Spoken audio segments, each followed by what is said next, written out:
ஆண்டவரே இயேசப்பா, எங்களை நேசிக்கிற நல்ல தகப்பனே, உண்மை ஸ்தோத்தரிக்கிறோம், உண்மை துதிக்கிறோம்ப்பா. தேவன் கொடுத்த இந்த நாளுக்காக நன்றி. தேவனே, இந்த நாளும் என்னை ஒப்பு கொடுக்குறேன். ஆண்டவரே, உடைய பரிசுத்த ஆவியானவர் என்னிலே ஆண்டவரை ஆளுகை செய்வீராக. ஆண்டவரை கேட்கிறவர்கள் இருதயத்தை கர்த்தர் தொடுங்க. பேசுகிறவர் நீர் என்று அறிந்து கொள்ள தேவன் உங்களுக்கு உதவி செய்யுங்க. மீட்பர் ரட்சகருமாகிய இயேசு கிறிஸ்துவின் நாமத்தில் ஜெபம் கேளுங்க. ஜீவன் நல்ல பிதாவே, ஆமென்.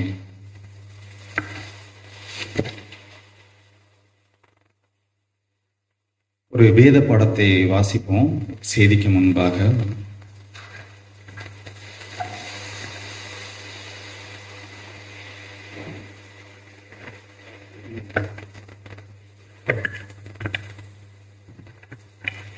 வாசிக்க கொடுக்கப்பட்டுள்ள வேத பாடம் அப்போஸ்தலர் நடபடிகள் 2ஆம் அதிகாரம் 1 முதல் 5ஆம் வசனம். பெந்தேகோஸ்தே என்னும் நாள் வந்தபோது அவர்கள் எல்லோரும் ஒருமனப்பட்டு ஓரிடத்திலே வந்தார்கள். அப்பொழுது பலத்த காற்று அடிக்கிற முழக்கம் போல வானத்திலிருந்து சடிதியாய் ஒரு முழக்கம் உண்டாகி அவர்கள் உட்கார்ந்திருந்த வீடு முழுவதையும் நிரப்பிற்று. அல்லாமலும் அக்கினிமயமான நாவுகள் போல பிரிந்திருக்கும் நாவுகள் அவர்களுக்கு காணப்பட்டு அவர்கள் ஒவ்வொரு மேலும் வந்து அமர்ந்தது. அவர்கள் எல்லோரும் பரிசுத்த ஆவியினாலே நிரப்பப்பட்டு ஆவியானவர்கள் தங்களுக்கு தந்தருளின வரத்தின்படியே வெவ்வேறு பாஷைகளிலே பேசத் தொடங்கினார்கள். வானத்தின் கீழ் இருக்கிற சகல தேசத்தாரிலும் இருந்து வந்த தேவ பக்தியுள்ள யூதர்கள் அப்பொழுது எருசலேமிலே வாசம் பண்ணினார்கள்.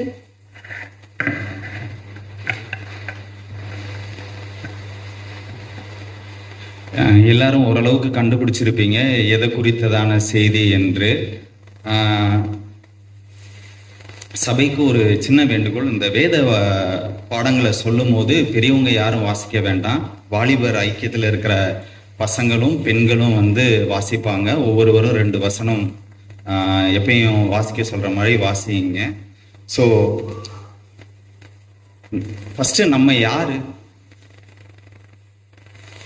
நம்ம யாரை பின்பற்றவர்களாக இருக்கிறோம்? இயேசு கிறிஸ்துவை பின்பற்றவர்களாக இருக்கிறோம். ஓகே, இப்ப அந்த இயேசு என்ற நாமத்திற்கு என்ன அர்த்தம்? இரட்சகர். கிறிஸ்து என்ற நாமத்திற்கு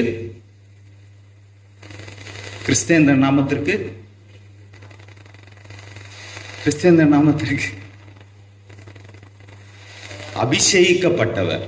சரிங்களா? அபிஷேகிக்கப்பட்டவர். இந்த நாளும் உங்களோடு நான் பேசும்படியாக எடுத்துக்கிட்ட செய்தி என்னன்னா, பரிசுத்த ஆவியின் அபிஷேகம். இது எதுக்காக இந்த இதை எடுத்திருக்கிறோம்னா, இந்த வாரம் வாலிபர் வாரமா இருக்கிறதுனால வாலிப பிள்ளைங்கள் இந்த செய்தி உங்களுக்கு பிரயோஜனமாக இருக்கும். சபையோருக்கு சில காரியங்களை இது நினைப்பூட்டுதலாக இருக்கும் என்று நான் கர்த்தருக்குள் விசுவாசிக்கிறேன். அதே மாதிரி எங்களுக்கு இந்த வாய்ப்பை கொடுத்தீங்க, இந்த நாளில் வாய்ப்பை கொடுத்த சபையின் போதகர் ஐயா, சபையின் மூப்பர்கள், சபையோர் எல்லாருக்காகவும் நன்றி. ஏன்னா இது எங்கள் ஒரு ஆவிக்குரிய வாழ்க்கையில வாலிபர்களாகிய ஒவ்வொருவரும் வளருவதற்கும் சபையிலே நாங்கள் வளருவதற்கும் எங்களுக்கு கண்டிப்பா இது பிரயோஜனமாக இருக்கிறதுன்னு நாங்கள் உணர்கிறோம். சரி, ஒரு சம்பவத்தை குறித்து பேச விரும்புகிறேன். 1 சாமுவேல் 16:3. 1 சாமுவேல் 16:3.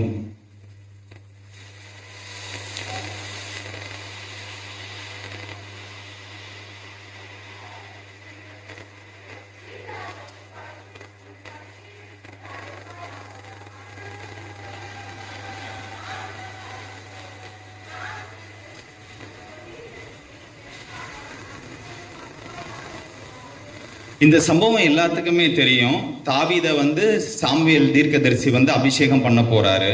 ஸோ அந்த இடத்துல ஆண்டவர் என்ன சொல்றாருன்னா, நான் உனக்கு சொல்கிறவனை எனக்காக அபிஷேகம் பண்ணுவாயாக. எப்போ நம்ம இயேசு கிறிஸ்துவை இரட்சகராக ஏற்றுக்கொள்கிறோமோ அப்பொழுதே நம்ம ஒவ்வொருவருக்குள்ளும் அபிஷேகம் கடந்து வருகிறது. அந்த அபிஷேகம் எப்போ ஆக்டிவேட் பண்றோன்றது நம்ம கையிலையும் தேவன் நமக்காக கொடுக்கப்பட்ட வேலையிலும் தான் இருக்கு. போன வாரம் ஞானக்கண்ணையா ஒரு எக்ஸாம்பிள் சொன்னார். என்ன சொன்னார்? நான் புல்லட் வாங்கிட்டேன் அப்படின்னு சொன்னார். உடனே எல்லாரும் பார்த்தா புல்லட் எங்கன்னு கேட்டதுக்கு, ஆண்டவர் எனக்கு கொடுத்துட்டாரு, ஆனால் அதை நான் 14 வருஷம் கழிச்சு பெற்றுக்கிட்டேன் அப்படின்னு சொல்லிட்டு. ஸோ நம்ம ஒவ்வொருவருக்குள்ளும் தேவன் வந்து ஒரு அபிஷேகத்தை வச்சிருக்கிறாரு. நம்ம எப்போ அதை வந்து கேட்குறோமோ, ஆண்டவர் கேட்டால் ஏற்ற வேலையில தேவன் வந்து நம்ம பிரயோஜனப்படும்படியாக நம் மூலமா மற்றவங்களும் பிரயோஜனப்படியாக அதை வந்து அவர் தருவார். அப்போ 1 சாமுவேல் 16:13, 1 சாமுவேல் 16:13.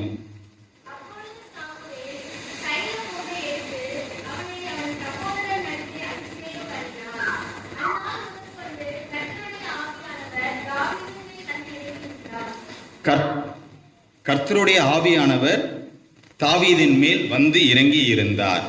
நம்மளுடைய அந்த அபிஷேகத்தை பெறும்பொழுது தேவ ஆவியானவர் நமக்குள்ள நிரந்தரமாக வந்து வாசம் பண்ண விரும்புகிறார். அப்ப இந்த பரிசுத்த ஆவியானவர் நம்ம வாழ்க்கையில கடந்து வரும்பொழுது அவர் என்னென்ன காரியங்கள் நம்ம வாழ்க்கையில செய்ய விரும்புகிறார்ன்றத சில காரியங்கள் வேதத்துல நிறைய காரியங்கள் வந்து சொல்லப்பட்டிருக்குது. அதுல ஒரு சில காரியங்களை மட்டும் சொல்லுங்க. யோவான் 14:16-17, யோவான் 14:16-17.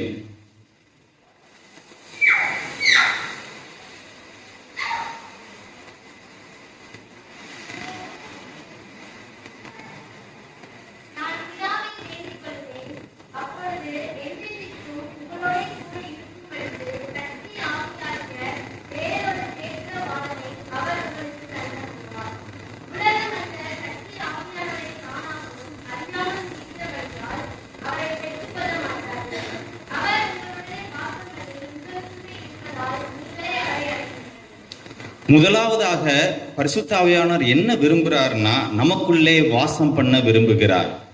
அப்ப அதாவது என்ன அப்படின்னா, அவர் வந்து எதற்காக வாசம் பண்ண விரும்புகிறார் அப்படின்னா, தேவனும் நமக்குள்ள இருக்கிற உறவு எந்த சூழ்நிலையிலும் நம்மை விட்டு போகாதபடிக்கு அந்த பரிசுத்த ஆவியானவர் நமக்கு உதவி செய்கிறார். இங்கிலீஷ்ல பரிசுத்த ஆவியானவருக்கு வந்து இன்னொரு பேர் என்னன்னா ஹெல்பர், அதாவது தேற்றவாளன். எபேசியர் 1:13-14 பார்த்தீங்க அப்படின்னா, பரிசுத்த ஆவியால் நீங்கள் முத்திரை போடப்பட்டீர்கள், அதாவது யூ ஹாவ் பீன் சீல்டு. இங்கிலீஷ்ல வந்து என்ன போட்டிருக்கோம்னா யூ ஹாவ் பீன் சீல்டு. அடுத்து 14வது வசனத்துல போட்டிருக்கோம் நம்முடைய சுதந்திரத்தின் அச்சாரமாய் இருக்கிறார். அப்ப இந்த 2 வசனங்கள் நமக்கு என்ன சொல்லுது அப்படின்னா, assurance and we have getting guarantee. எதை குறித்த அசூரன்ஸ் அப்படின்னா, பரிசுத்த ஆவியானவர் நமக்குள்ள முத்திரை போடப்படும் பொழுது நமக்கு வந்து தேவனுக்கும் நமக்கும் உள்ள ஒரு உறவு, அப்பா பிதாவே என்று அழைக்கத்தக்கிற அந்த சுபிகார அதிகாரத்தை வந்து அவர் தருகிறாரு. அடுத்து அச்சாரமா இருக்கிறாருன்னா, பரிசுத்த ஆவியானவர் நமக்குள்ள வரும்பொழுது எதை குறித்த கேரண்டி நமக்கு கிடைக்குது அப்படின்னா, பரலோகத்துல நமக்கு ஒரு இடத்தை தேவன் ஆயத்தப்படுத்தி இருக்கிறார் என்ற ஒரு கேரண்டி வந்து நமக்கு கிடைக்குது. ரோமர் 8:14-15-16. ஸோ ரோமர் 8:14 என்ன சொல்லு? 14 வாசிங்க. ரோமர் 8:14-15-16.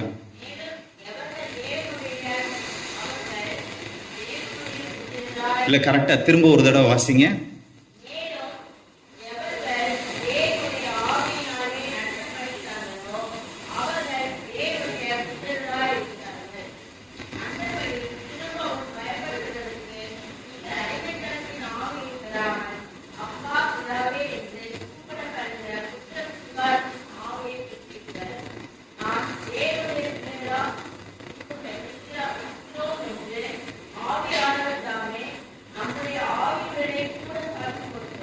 தேவனுடைய ஆவியினால் நடத்தப்படும் பொழுது நம்ம யாராக மாறுகிறோம்? தேவனுடைய புத்திரராக மாறுகிறோம். அப்ப அதே மாதிரி அப்பா பிதாவே என்று கூப்பிட பண்ணுகிற புத்திர சுபிகாரத்தின் ஆவியை வந்து அவர் நமக்கு தருகிறார். அப்ப முதலாவதாக தேவன் பரிசுத்த ஆவியானவர் நமக்குள்ளே வந்து வாசம் பண்ண விரும்புகிறார். அவர்னால் முத்திரிக்கப்பட்ட நாம அப்பா பிதாவே என்று அழைக்கத்தக்கிறதான அந்த ரிலேஷன்ஷிப்புக்குள்ள கடந்து வருகிறோம். அது மூலமாக நமக்கு பரலோகத்துல ஒரு இடம் ஆயத்தமாக்கப்பட்டிருக்கிறதுன்ற அங்கீகாரத்தை தேவன் நமக்கு வந்து தருகிறார். இரண்டாவதாக யோவான் 16:8.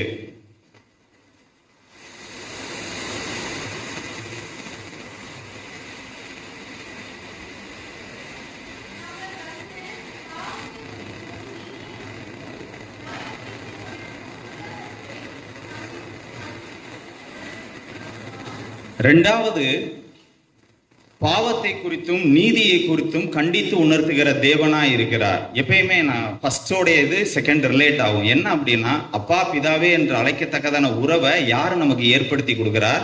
தேவன். எப்படியாக ஏற்படுத்தி கொடுக்கிறார்? தன்னுடைய ஒரே குமாரனை சிலுவையில ஜீவ பலியாக ஒப்பு கொடுக்கிறார். அந்த வெளியேற பெற்ற ரத்தத்தினாலும் அவருடைய கிருபையினாலும் நம்ம அந்த உறவுக்குள்ள கடந்து வருகிறோம். அப்ப அந்த உறவை தேவன் நமக்கு ஏற்படுத்தி கொடுக்கிறார். நம்ம என்ன செய்யணும்னா, பரிசுத்தம் உள்ளவர்களாக வாழ பிரயாசப்படணும். நமக்குள்ள அந்த ஒரு வாஞ்ச வேணும். தேவன் ஏன்னா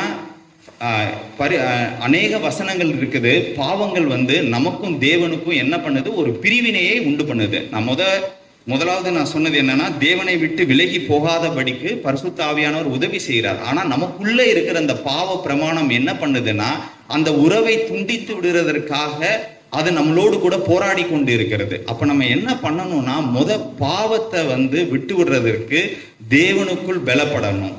அதான் அவர். அப்ப ஒவ்வொரு நாளும் இந்த பாவங்கள், அதாவது எப்பயுமே எல்லாத்துக்கும் தெரியும், ரட்சிப்புங்கிறது ஒரே நாள்ல நடக்கிற காரியம் இல்லை. ஒவ்வொரு நாளும் இந்த ரட்சிப்புங்கிறது ஒரு ப்ராசஸ். நம்ம ஒவ்வொரு நாளும் பரிசுத்த ஆவியானவருக்குள்ள நம்மளை சோதித்து அறிந்து, நம்மை நாமே சோதித்து அறிந்து, எந்தெந்த காரியங்களை விட நம்ம விடணும். ஒவ்வொரு நாளும் விட்டு ஆண்டவரை போல, ஆண்டவருக்கு ஒப்பாக நம்மளுடைய கேரக்டர்ஸ் மாற நம்ம இது பண்ணணும். ரெண்டாவதாக நீதி. இந்த தேவ நீதிங்கிறது என்ன அப்படின்னா, ஒரு உதாரணம் நான் சொல்றேன். என்ன அப்படின்னா, இன்னைக்கு எல்லாருமே நம்ம காணிக்கை கொடுக்குறோம், தசம பாகம் கொடுக்குறோம். அப்ப நமக்குள்ள என்ன ஒரு சந்தோஷம், ஆண்டவர் எனக்கு கொடுக்கிறார். ஆனா நம்ம ஆண்டவருக்காக நம்ம கொடுக்குறோம். ஆனா மத்தேயு 5:24 வாசிங்களேன்.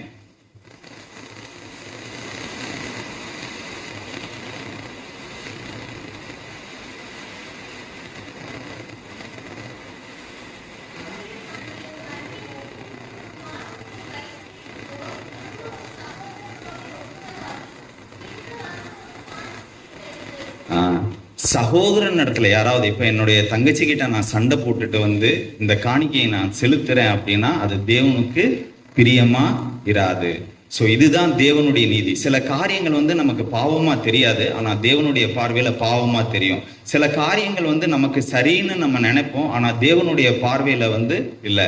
அப்ப எப்பொழுது நம்மளுடைய உறவு, நம்மளுடைய சிந்தை, நம்மளுடைய வாழ்க்கை நடை எல்லாமே தேவனுக்கு நேராக மாற்றப்படுதோ, தேவனுடைய புத்திர, அதான் தேவ ஆவியினால் நம்ம நடத்தப்படுகிறோமோ, இதை எல்லாத்தையும் பரிசுத்த ஆவியானவர் நமக்கு உணர்த்துவார். 1 பேதுரு 1:14, 15, 16 அதுல என்ன சொல்லப்பட்டிருக்குன்னா, அறியாமையினாலே கொண்டிருந்த இச்சைகளின்படி இனி நடவாமல் கீழ்ப்படுகிற பிள்ளைகளாய் இருந்து உங்களுடைய பிதாவானவர் பூர்ண சர்க்குணராய் இருக்கிறது போல நீங்களும் பூர்ண சர்க்குணராய் இருங்கள். அதே மாதிரி அடுத்து நமக்கு தெரிஞ்ச வசனம் தான் ரோமர் 12:1. இந்த வசனம் ரொம்ப ஒரு முக்கியமான வசனம். ஏன்னா நீங்க எடுங்க, அது என்னன்னா, இப்ப ஒவ்வொரு வாரமும் சர்ச்சில் அங்கிள் சொல்றது தான், ஆராதனைக்கு முன்னால நம்ம போறதுக்கு முன்னாடி என்ன சொல்றாரு, ஆராதனைன்ற வேலை ரொம்ப முக்கியமான ஒரு வேலை. ஏன்னா உங்களுக்கும் ஆண்டவருக்கும் உள்ள அந்த உறவு ரொம்ப முக்கியம். ஒவ்வொரு வாரமும் இது நம்ம சபையிலே சொல்லப்படுகிறது. ரோமர் 12:1.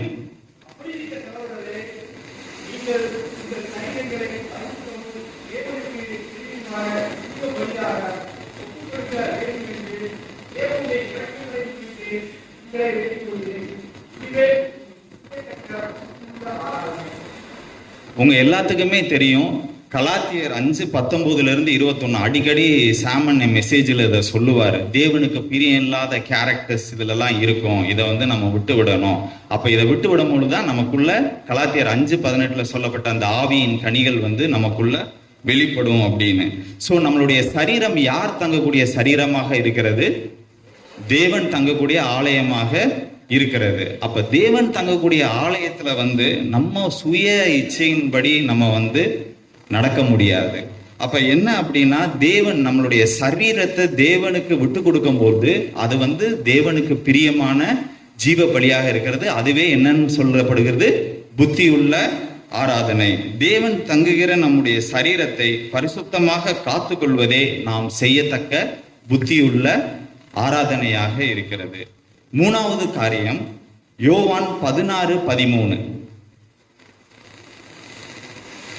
யோவான் 16:13.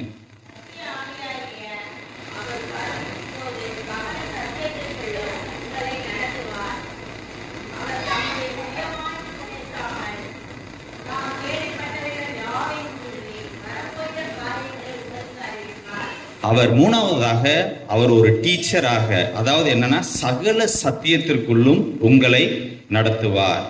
தேவ வார்த்தையின்படி நடக்கிறதற்கு யார் நமக்கு உதவி செய்கிறவராக இருக்கிறாரு? பரிசுத்த ஆவியானவர் உதவி செய்கிறவராக இருக்கிறார். யோவான் 14:26 சொல்லுகிறது, எல்லாவற்றையும் உங்களுக்கு போதித்து நான் உங்களுக்கு சொன்ன எல்லாவற்றையும் உங்களுக்கு நினைப்பூட்டுகிறவராக இருக்கிறார். சங்கீதம் 32:8 எல்லாருக்கும் தெரிஞ்சதா, நான் உனக்கு போதித்து நீ நடக்க வேண்டிய வழியை உனக்கு காட்டுவேன், என் கண்ணை உன்மேல் வைத்து உனக்கு ஆலோசனை சொல்லுவேன். அப்ப பரிசுத்த ஆவியானவர் நமக்குள்ள வரும்போது மூணாவதாக அவர் என்ன பண்றாருன்னா, நம்மை சத்தியத்திற்குள்ள நடத்துகிறவராக இருக்கிறார். தேவனுடைய காரியங்களை நினைப்பூட்டுகிறவராக இருக்கிறார். நம்ம நடக்க வேண்டிய வழிகளை குறித்து ஒரு ஆலோசகராக இருக்கிறார். இதுக்கு ஒரு பெஸ்ட் எக்ஸாம்பிள் என்ன நீங்க எடுத்துக்கலாம். என்ன அப்படின்னா, நாங்கள் இந்த பிஸ்னஸ்க்குள்ளே வரும்போது பார்த்தீங்க அப்படின்னா எங்களுடைய இஷ்டப்படியெல்லாம் நாங்கள் செஞ்சோம். அதனால அநேக பணங்களை நாங்கள் இழந்தோம். சில காரியங்கள் எங்களுக்கு ஆச்சரியமாக இருந்துச்சு. கொடுத்த காசு இருக்கிறப்ப எங்களுடைய பிஸ்னஸ் லாஸ் ஆச்சு. காசு இல்லாதப்ப தேவனுடைய ஒரு கட்டத்தில் நாங்கள் என்ன பண்ணிட்டோம்னா ஸ்டாக்னன்ட் ஆகிட்டோம். அடுத்து மூவ் பண்ண முடியாத ஒரு சூழ்நிலை.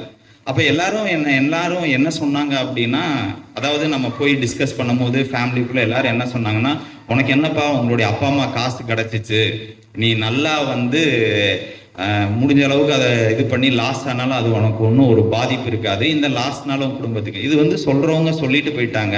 ஆனா இது என்னுடைய விசுவாசியா எனக்குள்ள இந்த வார்த்தைகளை கேட்கும் போது எனக்குள்ள ஒரு மன வருத்தம். நம்ம அவசரப்பட்டுட்டோமோ, ஒருவேளை நம்ம அப்பா அம்மாவுடைய காசை வாங்காம ஆண்டவர்கிட்ட கேட்டு இந்த பிசினஸை செஞ்சிருக்கோமோ. ஏன்னா ஒவ்வொரு கட்டத்திலையும் நம்ம வளரலைன்னா தேவ ஆவியானவர் சில காரியங்கள் மூலமாக நமக்கு கற்றுக் கொடுக்கிறார். அப்போ ஒரு கட்டத்துல நாங்க என்ன பண்ணோம் அப்படின்னா, காசே இல்லை. அப்ப காசே இல்லையே என்ன பண்றதுன்னு ஆண்டவர்கிட்ட ஜெபம் பண்ணும் போது, வெறும் உங்க எல்லாத்துக்கும் தெரியும், நான் இப்போ இந்த நட்ஸ் அண்ட் ஸ்பைசஸ் பிசினஸ் பண்றோன்னு, வெறும் ஒரு 1/4 கிலோ மிளகுல தான் எங்களுடைய பிஸ்னஸ் நாங்கள் ஆரம்பித்தோம். ஸ்டார்டிங்கில் எங்களுக்கு ஒரு நம்பிக்கையில் ஒருத்தவங்கள்ட்ட போய் நாங்கள் கொடுக்குறோம். அவர் நல்லா இருக்குது, வேற என்ன உங்ககிட்ட இருக்குது, ஏலக்காய், இப்படியான ஒரு இதுதான். இதை எதற்காக நான் சொல்றேன்னா, ஸ்டார்டிங் ஃப்ரம் த ஸ்கிராட்ச்னு சில பேர் சொல்லுவாங்க. அது தேவனோடு இருக்கும் போது தான் அந்த இதை தெரியும். ஏன்னா காசு இருக்கும் போது நாங்கள் ஆரம்பித்த பிஸ்னஸில் நாங்கள் சக்ஸஸ்ஃபுல் ஆகலை. ஆனால் ஒன்றுமே இல்லாதப்ப தேவனுடைய நடத்துதலின்படி நாங்கள் ஆரம்பித்த அந்த பிஸ்னஸில் ஒவ்வொரு கட்டத்திலையும் அந்த பிஸ்னஸை ஆண்டவர் எங்களுக்காக ஒரு வளர்ச்சியை கொடுத்தார். இன்னைக்கு எங்கள் ஃபேமிலியை ரன் பண்ணுற அளவுக்கு அது போதுமானதாக இருக்கிறது. ஸோ அதனால என்ன அப்படின்னா, அது என்ன சொல்றது, இந்த ஒரு காரியத்துக்குள்ள நம்ம வளரணும். என்ன வளரணும் அப்படின்னா, அவருடைய அந்த சத்தியம் என்ன சொல்கிறது, அவருடைய ஆலோசனை என்ன சொல்கிறதுன்னு கேட்டு இந்த ஒரு எக்ஸ்பீரியன்ஸ்குள்ள நம்ம வரும்போது நம்ம கண்டிப்பா ஒரு சக்சஸ்ஃபுல்லா இருப்போம். ஏன்னா கர்த்தர் யோசேப்போட கூட இருந்தார், அவன் காரிய சித்தி உள்ளவனா இருந்தான். அது இங்கிலீஷ் பைபிள்ல என்ன போட்டிருக்கேன்னா, Holy Spirit God is with Joseph, he has become successful man. அப்ப தேவன் நம்மோடு கூட நம்மளுடைய காரியங்கள்ல இருக்கும் பொழுது ஆண்டவர் கண்டிப்பா நம்மளுடைய காரியங்களை சக்சஸ்ஃபுல் ஆக்குவார். இதை ஏன் நான் ரொம்ப இம்பார்ட்டண்டா சொல்றேன்னா, யாத்ராகமம் 33:16, யாத்ராகமம் 33:16.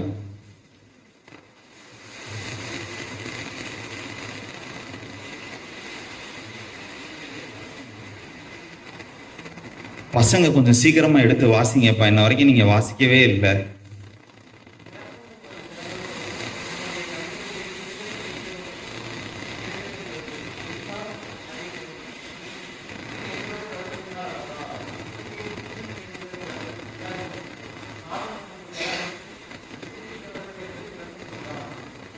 தேவன் நம்மோடு வரும்பொழுதுதான் நம்ம யாராக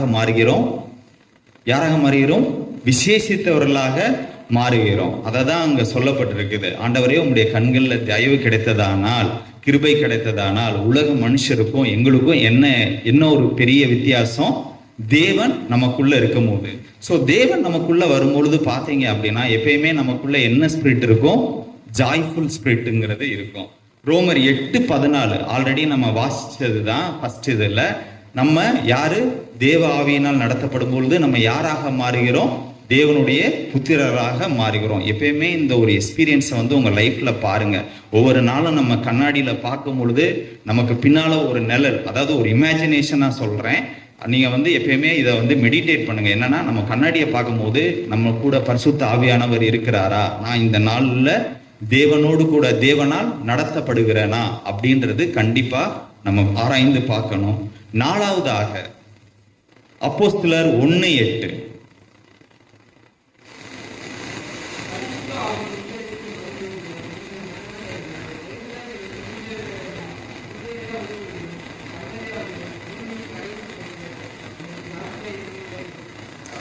நாலாவது என்ன அப்படின்னா, சாட்சியின் ஜீவிதம். இது வந்து ரொம்ப முக்கியமான ஒரு விஷயம். எல்லாமே முக்கியம்தான். இது வந்து இன்னைக்கு வந்து நம்ம வந்து ஒரு கிறிஸ்தவர்களாய் தேவனை பின்பற்றுகளாய் இருக்கிறவங்க வந்து இந்த பரிசுத்தத்திலையும் சாட்சியிலையும் வந்து ரொம்ப நம்ம ஃபோக்கஸ்டா இருக்கணும். அப்ப பரிசுத்த ஆவியானவர் உங்களிடத்தில் வரும் பொழுது நீங்கள் பலன் அடைந்து, தேவன் ஃபர்ஸ்ட் நமக்கு என்ன கொடுக்கிறார்? பலன் கொடுக்கிறார். தேவனுடைய பலன்கிறது காரியத்தை செய்கிறது மட்டும் இல்லை.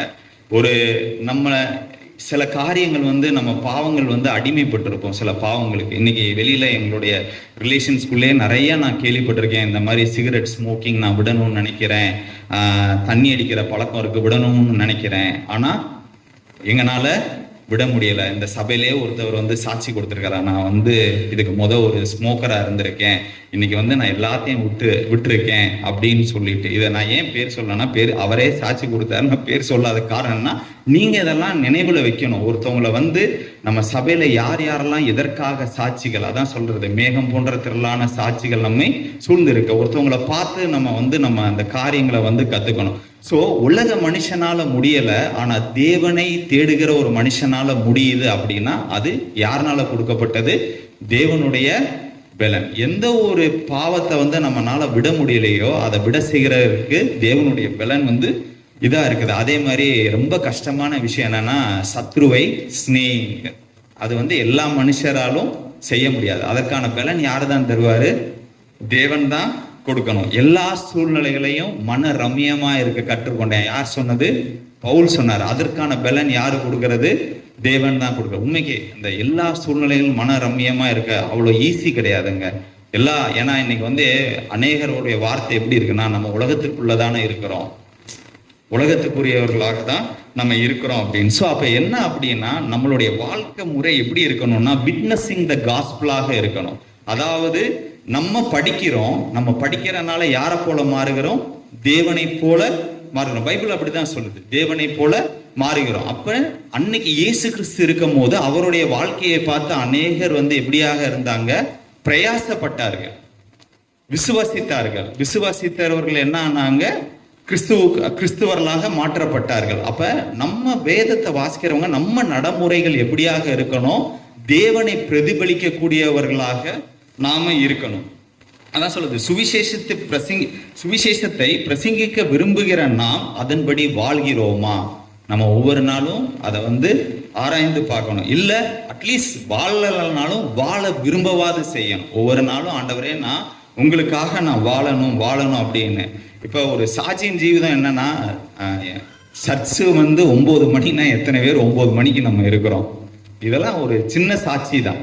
நானே கரெக்ட் கிடையாது. இப்ப இதெல்லாம் வந்து என்னன்னா, 9 மணிக்கு சபைனா நம்ம எல்லாரும் சேர்ந்து வாஞ்சையோடு கூட வந்து நம்ம வந்து சபைக்கு வரணும். அதே மாதிரி இந்த சாட்சின்னு வரும்போது நான் எப்பயுமே என் மனைவி இடத்துல வந்து நான் சொல்லுவேன், இருக்கிறதுலே பெஸ்ட் சாட்சி யாருன்னா ஹஸ்பண்ட் அண்ட் ஒய்ஃப் தான். ஹஸ்பண்டை குறித்து ஒய்ஃப் சாட்சி கொடுக்கணும், ஒய்ஃபை குறித்து யார் சாட்சி கொடுக்கணும்? ஹஸ்பண்ட் சாட்சி கொடுக்கணும். இப்ப ஒரு உதாரணத்துக்கு வந்து அதுலயே நம்ம வந்து பாதி இதை ஃபில் பண்ணிடுவோம். இப்ப என் மனைவி இடத்துல போய் நான் சொல்றேன் அப்படின்னா, இல்ல மனைவி இல்லை, ஜென்ரலா ஹஸ்பண்ட் வந்து ஒய்ஃப் இடத்துல வந்து சொல்றாங்க. என்ன சொல்றாங்க அப்படின்னா, ஆண்டவர் வந்து ஹஸ்பண்டுக்கு வந்து கீழ்ப்படியணும்னு சொல்லியிருக்கிறார், நீ கீழ்ப்படியா? உடனே அந்த ஒய்ஃப் உடனே என்ன சொல்லுவாங்கன்னு தெரியுமா? ஆண்டவர் முதல்ல உங்களை அன்பு செலுத்தணும்னு சொல்லியிருக்கிறாரு, நீங்க யாராவது அன்பு செலுத்துறீங்களா அப்படின்னு சொல்லிட்டு. நானும் ரொம்ப நாளா பாக்குறேன், யாராவது மனைவிகளை அதாவது ஸ்நேகிக்கிறது எப்படின்னு சொல்லிட்டு யாராவது மெசேஜ் கொடுத்தா கண்டிப்பா ஆண்களுக்கு வந்து ரொம்ப பிரயோஜனமா இருக்கும். அதே மாதிரி பாத்தீங்க அப்படின்னா, அடுத்து நம்ம வீட்டுல வந்து கொஞ்சம் ரூத்து மாதிரி இருமா அப்படின்னா, உங்க வீட்டுல நகோமி இருக்கிறாங்களா, அதை வந்து எங்களுக்கு காட்டுங்க அப்படின்னு சொல்றது. என்ன அப்படின்னா, நான் ஒன்னே ஒண்ணுதான் சொல்ல விரும்புறேன். இல்லை, இது வந்து நீங்கள் சிந்திக்கும்படியாக தான் இந்த காரியத்தை வந்து சொல்றேன். என்ன அப்படின்னா, சூழ்நிலைகள் நமக்கு சாதகமா இருக்கும் பொழுது நம்ம சாட்சியா இருக்கணும்ன்ற அவசியம் இல்லை. சூழ்நிலைகள் எப்ப எதிர்மறையா இருக்கிறதோ அப்பொழுதுதான் நீங்கள் என்னவா இருக்கிறீங்க, சாட்சியா இருப்பது அவசியமாக இருக்கிறது. நீங்கள் பெற்றுக்கொண்ட அபிஷேகத்தின் வெளிப்பாடு தான் உங்களுடைய நடக்கையா இருக்கிறது. அதை என்னைக்கும் மறந்துடாதீங்க. So preaching is the gospel easy, but living according to the gospel தான் இன்னைக்கு என்னது எல்லாருக்குள்ளும் தேவைப்படுகிறது. ஐந்தாவதாக இது இனி எல்லாமே உங்களுக்கு இந்த நாள் ரொம்ப இம்பார்ட்டன்ட்னால தான் அநேக மெசேஜ் நீங்க கேள்விப்பட்டாலும் நான் திரும்பவும் உங்களுக்கு நினைப்பூட்டினேன். 5வது காரியம் கொலேசியர் 2:3. அதாவது என்ன அதுல சொல்லப்பட்டிருக்கும்னா, அவருக்குள் ஞானம் அறிவு என்பவைகளாகிய பொக்கிஷங்கள் எல்லாம் அடங்கி இருக்கிறது. இன்னைக்கு நம்ம அநேக நேரத்துல சில காரியங்களை செய்ய முடியாதபடிக்கு நமக்கு ஞானம் போதுமானதா இல்லை. அப்ப பரிசுத்த ஆவியானவர் நமக்குள்ள இருக்கும் பொழுது நமக்கு தேவையான ஞானத்தையும் அறிவையும் அவர் தருகிறார். அதே மாதிரி 1 யோவான் 2:20 இது வாசிக்க வேண்டாம், உங்களுடைய ரெஃபரன்ஸ்க்காக சொல்கிறேன். என்ன அப்படின்னா, நீங்கள் பரிசுத்தராலே அபிஷேகம் பெற்று சகலத்தையும் அறிந்திருக்கிறீர்கள். பரிசுத்தராலே அபிஷேகம் பற்று சகலத்தை எல்லாவற்றையும் செய்யத்தக்க, அதான் சொல்லு, நீ கையிட்டு செய்யற எல்லாவற்றையும் தேவன் என்ன பண்ணுவார், ஆசீர்வதிப்பார். சரிங்களா? சோ அதே மாதிரி 6வதான காரியம் அப்ப என்ன அப்படின்னா, தேவன் இடத்துல பரிசுத்த ஆவியான இடத்துல இருந்து நம்ம ஞானத்தையும் அறிவையும் பெற்றுக்கொள்ள முடியும். அடுத்து ரோமர் 8:26. 6வதாக ரோமர் 8:26. அந்தபடியே எல்லாத்துக்கும் தெரிஞ்சதுதான், அந்தபடியே ஆவியானவரும் நமது பலவீனங்களில் நமக்கு உதவி செய்கிறவராய் இருக்கிறார். நாம் ஏற்றபடி வேண்டிக் கொள்ள வேண்டியது இன்னதென்று அறியாமல் இருக்கிறபடியால் ஆவியானவர் தாமே வாக்கு கடங்காத பெருமூச்சுக்களோடு நமக்காக வேண்டுதல் செய்கிறார். நமக்காக எப்பொழுதும் தேவனிடத்துல பரிந்து பேசுகிறவராக இயேசு கிறிஸ்து இருக்கிறார். நமக்காக வேண்டுதல் செய்கிறவராக யார் இருக்கிறார்? பரிசுத்த ஆவியானவர் இருக்கிறார். நமக்காக கொடுக்கப்பட்டிருக்கிறார். எப்பயுமே அது என்ன சொல்றது, இந்த அங்கிள் கிட்ட நான் கேட்ட ஞாபகம் இருக்கு. என்ன அப்படின்னா, எல்லாரும் அந்த டைம் இது நடந்தது ஒரு 4-5 வருஷத்துக்கு முன்னால தான். என்ன அப்படின்னா, அங்கிள் இந்த மாதிரி எல்லாரும் ஊழியம் இந்த மாதிரி பேசுறாங்களே, சர்ச்சு போறப்ப நான் கேட்டேன். அப்ப அவரு, நான் என்ன ஊழியம் செய்யணும் அங்கிள், ஏதாவது இருந்தா சொல்லுங்க அப்படின்னு கேட்டேன். அவர் டக்குன்னு என்ன நினைச்சாருன்னு தெரியல, நீ பரிசுத்தமா வாழ்றதே ஆண்டவருக்கு செய்யற பெரிய ஊழியம்பா அப்படின்னு. அன்னையிலிருந்து இன்ன வரைக்கும் ஊழியம் செய்யணுன்ற அந்த இது இல்லை. ஏன் அப்படி இல்லைன்னா, இன்னும் எனக்குள்ள பாவ பிரமாணம் இருக்கிறத நான் என்ன பண்றேன், உணர்கிறேன். என் குடும்பத்துல என்னால சாட்சியா இருக்க முடியல, என்னை சுத்தி இருக்கிறவங்களுக்கு மத்தியில சாட்சியா இருக்க முடியல. ஆனா ஒரே ஒரு காரியம் என்னன்னா, எனக்குள்ள அந்த வாஞ்சை இருக்கிறது. அந்த வாஞ்சை எனக்குள்ள இருக்கிறனாலதான் இந்த நாள்லாம், அதாவது என்னை காட்டிலும் எத்தனையோ பேர் இங்க பைபிளை தேறினவர்கள் இருக்கிறீங்க. ஆனா எங்களுக்கு இப்ப ஏதோ ஒரு வாய்ப்பு மூலமாக எனக்கு இந்த இடத்துல பேசும்படியான அந்த வாலிபர் நாயர் மூலமாக எனக்கு ஒரு இது இருக்கு. அப்ப இது என்ன பண்ணுதுன்னா, எனக்குள்ள ஒரு இன்ஸ்பிரேஷன், அதாவது கடவுள் நமக்கு ஒரு வாய்ப்பை தருகிறாரு, சில காரியங்களை சொல்லும்படியா இருக்கிற. அப்ப இன்னும் நம்ம தேரணும், இன்னும் நம்ம சாட்சியிலே வளரணும், இன்னும் நம்ம ஆவிக்குரிய காரியங்களே பலப்படணும்ன்ற ஒரு வாஞ்சை எனக்குள்ள நமக்குள்ள எல்லாருக்குள்ளும் கடந்து வருது.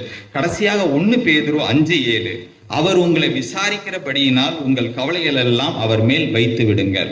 இன்னைக்கு அநேகருக்குள்ள என்ன அப்படின்னா, நம்மளை விசாரிக்கிறதற்கு யாரும் இல்லையே. இது ஒரு பெரிய விஷயம். ஏன்னா இன்னைக்கு இந்த மொபைல் போன்ஸ் வந்ததுல இருந்து பாத்தீங்கன்னா, பெரியவங்க சின்னவங்கன்னு இல்லை, எல்லாருமே நம்மளை அறியாம அந்த போனுக்கு அடிமையாகி அந்த ரிலேஷன்ஷிப் டைம்ங்கிறது ரொம்ப கம்மியாயிருது. ஒருத்தருக்கு ஒருத்தர் விசாரிக்கிறதுல, உடம்பு சரியில்லை அப்படின்னா, மனைவி இடத்துல உடம்பு சரியில்லைன்னா நம்ம போறோம், இப்போ வேலைக்கு போயிட்டு வரும்போது அதை நம்மளை அறியாம நம்ம மறந்துடுறோம். அப்ப அது என்ன சொல்றது, அவங்க என்ன சொல்றாங்க, நான் உங்களுக்கு இவ்வளோ செய்றேன், ஒரு விசாரிக்க கூட எங்களை மாட்டுறீங்களே அப்படின்னு சொல்லிட்டு.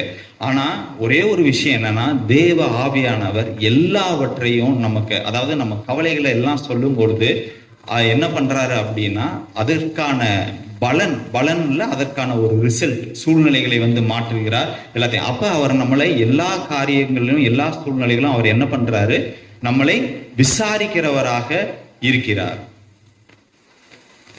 சோ இந்த அபிஷேகம் இப்ப நம்ம என்ன பார்த்துட்டோம்னா, கிறிஸ்து நமக்குள்ள வரும்பொழுது நமக்காக அபிஷேகம் பண்ணப்படுகிறோம். அந்த பரிசுத்த ஆவியானவர் நமக்குள்ள பெறப்படும் பொழுது அவர் நமக்குள்ள என்னென்ன காரியங்களை செய்ய விரும்புகிறார்னு நம்ம பார்த்துட்டோம். இப்ப அபிஷேகம் யாருக்கு கொடுக்கப்படுகிறது? இந்த அபிஷேகத்தை பரிசுத்த ஆவியானவரை தேவன் யார் கொடுக்கிறாருன்னா எல்லாத்துக்கும் தெரிஞ்ச வசனம் தான் யோவேல் 2:28. மாம்சமான யாவர் மேலும். சோ அப்ப கடவுள்கிட்ட என்ன இல்லை, பாரபட்சம் இல்லை. அவர் யாரையும் பாரபட்சம் பார்க்கல. ஒரே ஒரு விஷயம் என்ன பார்க்கிறாருன்னா விசுவாசிகள், தேவன் இவர் என்று, கர்த்தரே தேவன் என்று யார் விசுவாசிக்கிறாங்களோ அவருக்கு கொடுக்க ஆயத்தம் பண்ணி வைத்திருக்கிறார். ஏசாயா 44:3 என்ன சொல்லுதுன்னா தாகம் உள்ளவன் மேல். யார் மேல கொடுக்கிறார்? தாகம் உள்ளவன். ஃபர்ஸ்ட் மாம்சமான யாவர் மேலும் கொடுக்க விரும்புகிறார். ரெண்டாவது தாகத்தோடு வாஞ்சையோட யார் இந்த பரிசுத்த ஆவியானவரை தேவனிடத்துல கேட்கிறோமோ அவருக்கு அவர் கொடுக்க சித்தம் உள்ளவராய் இருக்கிறார். லூக்கா 11:13. லூக்கா 11:13 வாலிபர் யாராவது வாசிங்க.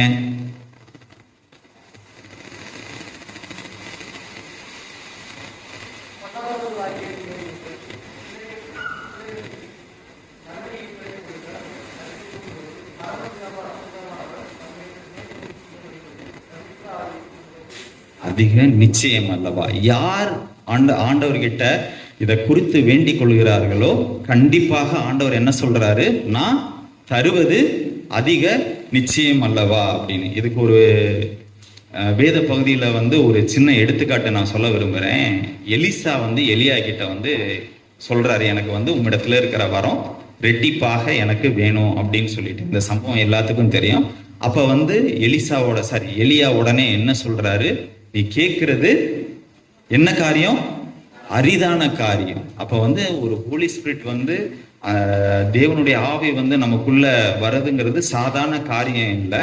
அப்ப அரிதான காரியம். அப்ப அவர் என்ன சொல்றாருன்னா ஒரே ஒரு கண்டிஷன் தான் சொல்றாரு, நான் எடுத்துக்கொள்ளப்படும் போது நீ பார்த்த அப்படின்னா உனக்கு அது கொடுக்கப்படும்.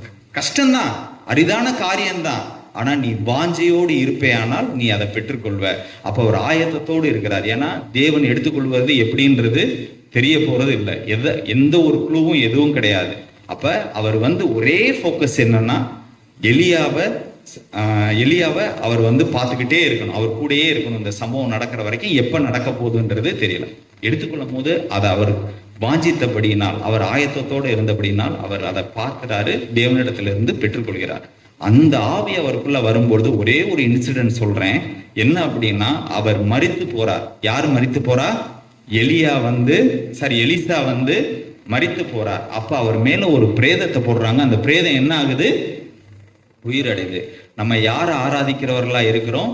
ஜீவனுள்ள தேவனை ஆராதிக்கிறவர்களாக இருக்கிறோம். அப்ப அந்த பரிசுத்த ஆவியானவர், அந்த அபிஷேகம் நமக்குள்ள கொடுக்கப்பட்ட போது மரித்தாலும், நல்லா கேட்டுக்கோங்க, அவர் அந்த இடத்துல என்ன இல்லை, அவர் என்ன இல்லை, உயிரோடு இல்லை. ஆனா அவருக்குள்ள கொடுக்கப்பட்ட அபிஷேகம் என்னவாக இருக்கிறது? உயிரோட இருக்கிறது. ஸோ அதே மாதிரி பார்த்தீங்க அப்படின்னா நம்ம என்ன நினைக்கிறோம் அப்படின்னா அந்த அபிஷேகத்தை ஒரு மனுஷன் பெற்றுக்கொள்ளும் போது தேவனுடைய திட்டம் அங்கே ஆக்டிவேட் ஆகுது. இன்னொரு எடுத்துக்காட்டு, மோசே ஆண்டவர் பார்த்து சொல்றாரு, இந்த இஸ்ரவேல் ஜனங்கள் எகிப்தில் அடிமையா இருக்கிறாங்கப்பா, நீ கூட்டிட்டு போய் ஒரு தேசத்துல விடணும், கானான்ற தேசத்துல விடணும். இதுதான் அவர் கொடுக்கப்பட்ட டாஸ்க். அப்ப மோசே என்ன சொல்றாருன்னா, ஆண்டவரே நான் முடிக்கும், அவருக்கு தெரிஞ்ச இடங்கள் தான், தெரிஞ்ச பார்வன் தான், எனக்கு மந்தனாவும் திக்குவாயுமா இருக்கிறேன், இது எப்படின்னு சொல்லிட்டு மோசே யோசிக்கல.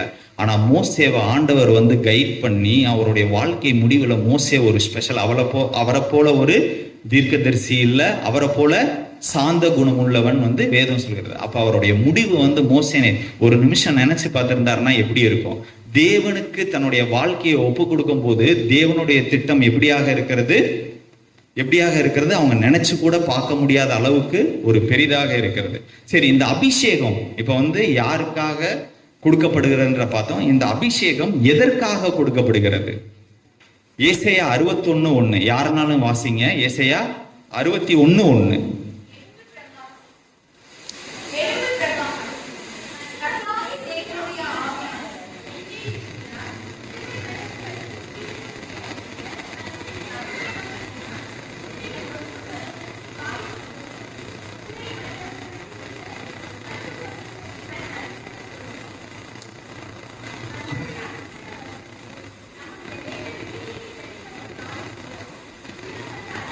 ஓகே.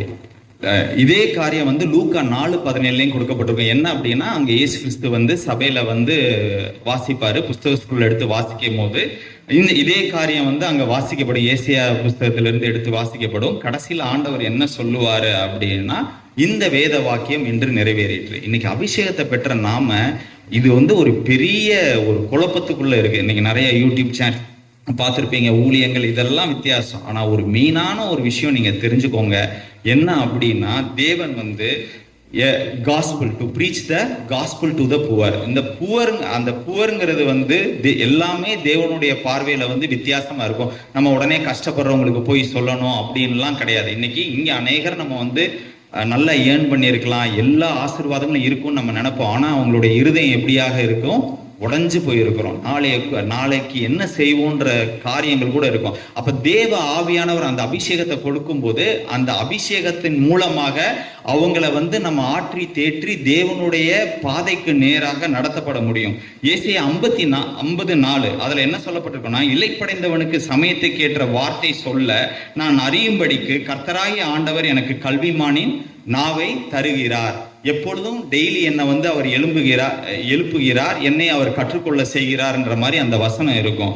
அப்ப என்ன அப்படின்னா, ஒவ்வொரு நாளும் ஆண்டவர் என்ன பண்றாரு அப்படின்னா, யாருக்கு நம்ம என்ன சொல்லணும்ன்றத வந்து அந்த நாவை யாரு தான் தருகிறார்? தேவன் தருகிறார். அதற்கு பெஸ்ட் எக்ஸாம்பிள் என் வாழ்க்கையில நான் பார்த்த ஒரு பெரிய அது எக்ஸாம்பிள் யாருன்னா, நான் அங்கிளை தான் நான் சொல்லுவேன். ஏன்னா அவர் சொல்லிட்டார் முதலே. நான் சபையில வந்து சின்ன பிள்ளையிலேருந்து, அதாவது 2007 இந்த சபைக்கு வருகிறேன். நான் அன்னைக்கு வந்து எனக்குள்ள முழுமையான ரட்சிப்பு இல்லை, என் பெற்றோர்கள் ரட்சிக்கப்படலை. அவங்க மூலமா வேத வசனங்கள் எனக்குள்ள வர நான் வளர்ந்தது எல்லாமே சபையில தான். எனக்கு ஃப்ரெண்ட்ஸோ யாரும் எனக்கு வந்து கிடையாது. அப்ப இதை எதுக்காக சொல்றேன்னா, அநேக நேரங்கள்ல நானு இப்ப என் ஃபேமிலி, அதாவது அநேக பிரச்சனைகள் வந்த போதெல்லாம் எப்ப அங்கிள் கிட்ட கேட்டாலும் நானும் என் மனைவி சொல்ற ஒரே ஒரு காரியம், எவ்வளோ ஒரு அதாவது என்ன, எவ்வளோ ஒரு வருத்தத்தோட எவ்வளோ ஒரு பாரத்தோட வந்தாலும் அங்கிள் நம்ம கிட்ட வந்து பேசிட்டாருன்னா அது வந்து நமக்கு ஒரு பெரிய ஒரு மாற்றத்தை கொடுக்குது. அந்த சோர்வு நம்மளை விட்டு நீங்கிருச்சு. அது வந்து அவரால் கொடுக்கப்பட்டதா? சில பேர் இருக்கிறாங்க, நம்ம நினைப்போம் சரி நம்ம போய் இவங்கள்ட்ட கேட்போம் பேசுவோம்னு பார்த்தா எதுக்குடா நம்ம பிரச்சனையை அவன்கிட்ட சொன்னோன்னு இருக்கு. அவன் பிரச்சனையை சொல்லிக்கிட்டு இருப்பான். என்னன்னு, ஆனா உண்மையை சொல்றேங்க, அது வந்து அதாவது எனக்குள்ள இந்த வரத்தின் மேல எனக்கு வாஞ்சலாம் இல்லை. ஆனா இன்னைக்கு காலகட்டங்கள்ல ஒரு மனுஷன் ஆற்றி தேற்றி தேவனுக்கு நேராக எல்லா சூழ்நிலைகளிலையும் நடக்கிறது வந்து ஒரு பெரிய கஷ்டம். அவங்க எப்படிப்பட்ட சூழ்நிலைகள்ல உடைந்து வந்தாலும் ஏற்ற வார்த்தைகளை சொல்லி அவங்கள தேவனுக்கு நேராக படுத்துறது வந்து கண்டிப்பா ஒரு அபிஷேகப்பட்ட மனுஷனால மட்டும்தான் முடியும். இது வந்து பாத்தீங்கன்னா மத்தேயு 10:20 வந்து சொல்லப்பட்டிருக்குது, பேசுகிறவர் நான் அல்ல நீங்கள் அல்ல உங்கள் பிதாவின் ஆவியானவரே உங்களில் பேசுகிறார். அடுத்து பாத்தீங்க அப்படின்னா, நான் எடுத்தோடனே இந்த தாவீதோடைய சம்பவத்தை வச்சுதான் நான் இந்த மெசேஜை வந்து ஸ்டார்ட் பண்ணேன். எதற்காக அவரை நான் வந்து இந்த இடத்துல வச்சேன் அப்படின்னா, எப்பயுமே தேவ ஆவியானவர் யார் கூட இருந்தாரு? தாவீதோட கூட இருந்தாரு. பைபிள்ல ஒரு விஷயம் தெரிஞ்சுக்கோங்க, கடவுளுக்கு அடுத்து, அதாவது பிதா, பரிசுத்த ஆவியானவர், இயேசு கிறிஸ்து, இவங்களுக்கு அடுத்து யாருடைய நாமம் அதிகமா சொல்லப்பட்டிருக்குது? தாவீதுடைய நாமம் அதிகமாக சொல்லப்பட்டிருக்கு. அதே மாதிரி ஆண்டவர் வந்து யாரை குறித்து அதிகமா சொல்லியிருக்கிறாரு? தாவீதை குறித்து. சங்கீதம் என்ன சொல்லுது அப்படின்னா, மனுஷனுக்கும் தேவனுக்குள்ள உறவை வந்து எப்படி இருக்கணும்ன்றத வந்து சொல்லப்படுகிறது. உங்களுடைய அதனாலதான் யோசிப்பா அந்த அநேகர் சொல்லுவாங்க, வாலிபத்துல இல்லாட்டி புதுசா ரட்சிக்கப்பட்டவங்க எதை பைபிளை வாசிக்கணும்னா எல்லாரும் அவங்களுக்கு கைட் பண்றது எதை சொல்லுவாங்க அப்படின்னா, சங்கீதங்களை வந்து நீங்க வாசிங்க அப்படின்னு சொல்லுவாங்க. தாவீது கிட்ட இருந்த ஒரு விசேஷித்தம் என்ன அப்படின்னா, அவருக்கு வந்து அந்த அபிஷேகத்தை குறித்து பரிசுத்த ஆவியானவருடைய வேல்யூ என்னன்னு தெரிஞ்சிச்சு. அவர் வந்து என்ன பண்ணார்னா, எல்லா சூழ்நிலைகளையும் அவரை ஹானர் பண்ண கத்துக்கிட்டார். அதான் துதிக்க வந்து அவர் கத்துக்கிட்டார். அப்ப அவர் சொல்லுவார் பாத்தீங்கன்னா, என்னுடைய பிள்ளைகளுக்கு நான் சொல்லுவேன், என்னுடைய எதிரிகளுக்கு நான் சொல்லுவேன், என் சபைகளுக்குள்ள நான் சொல்லுவேன், என் சகோதரருக்குள்ள சொல்லுவேன். இப்படி ஒரு சின்ன இது உதாரணம் தான், யோசிச்சு பாருங்க எப்படி அவர் சொல்றாரு. அந்த சகோதரருக்குள்ள சொல்லுவேன், எல்லாத்துக்குள்ளயும் சொல்லுவேன். எந்த நேரமும் ஒரு ராஜா தான், ஆனா அவருக்குள்ள என்ன இருந்துச்சுன்னா நன்றி உள்ள இருதயம் வந்து அவருக்குள்ள காணப்பட்டது. அப்ப நம்மளும் என்ன பண்ணணும் அப்படின்னா, அந்த நன்றி உள்ள இருதயத்தோட எப்பயுமே நமக்கு கிடைத்த அந்த ஹோலி ஸ்பிரிட் ஆனவரை வாஞ்சிக்கணும். அதை பெற்றுக்கொள்ளும் போதே அநேகர் நம்ம சொல்றோம், எனக்கு அபிஷேகம் ஆண்டவர் கொடுத்திருக்கிற அபிஷேகம் ஆண்டவர் கொடுத்தா, அதை ஹானர் பண்ண நம்ம கத்துக்கணும். அடுத்து அந்த அபிஷேகத்தை தேவன் எதற்கு கொடுத்திருக்கிறார், எனக்கான தேவ திட்டம் என்ன அப்படின்றத நம்ம ஆராய்ந்து பார்க்கணும். அதன்படி நம்ம என்ன பண்ணணும், நடக்கணும். இந்த எப்பயும் சொல்றது தான், தேவனை அறிந்தவர்கள் தேவ ஆவியினால் நடத்தப்படுவர்கள் யாரு, தேவனுடைய புத்திரராய் இருக்கிறார்கள். அதே மாதிரி 1 யோவான் 2:27 கடைசியான வசனம். 1 யோவான் 2:27.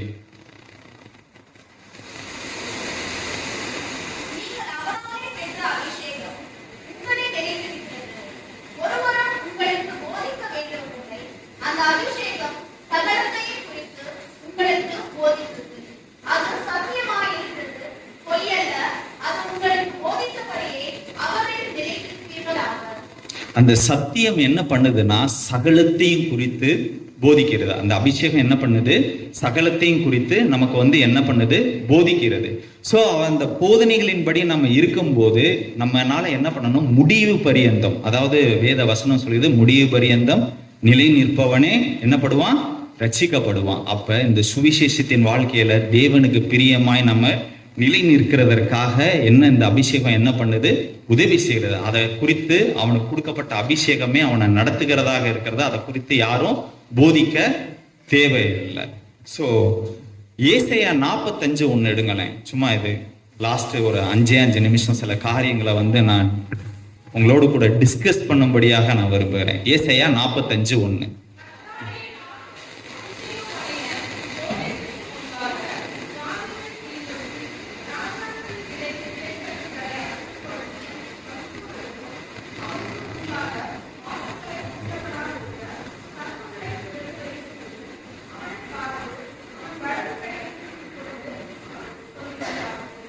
ஓகே, இது யாரை பத்தி பேசப்பட்டிருக்குது, கோரேஸ் ராஜா.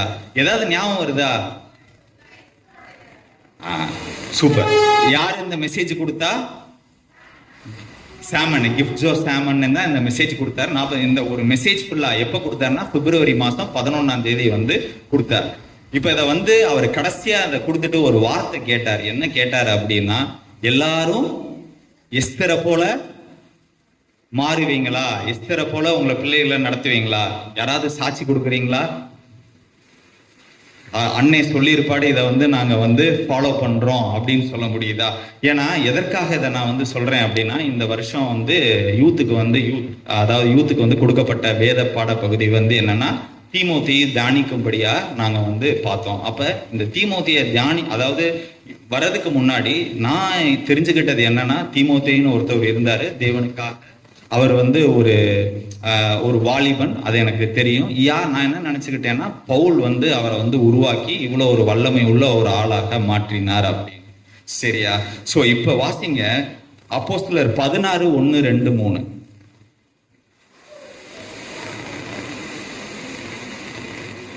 அப்போஸ்தலர் 16:1-2-3.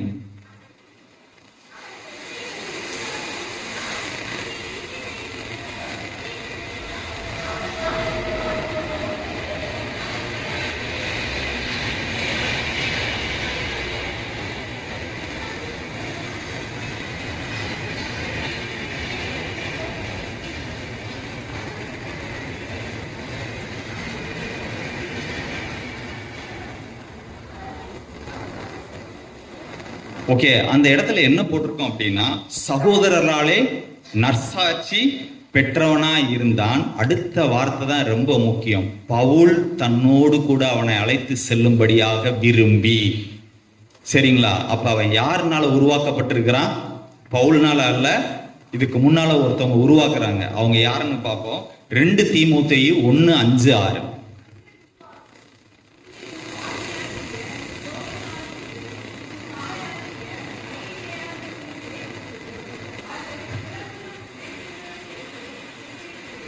சரியா? யார் அந்த தீமோத்தேயை யார் உருவாக்கி வைக்கிறா? இப்ப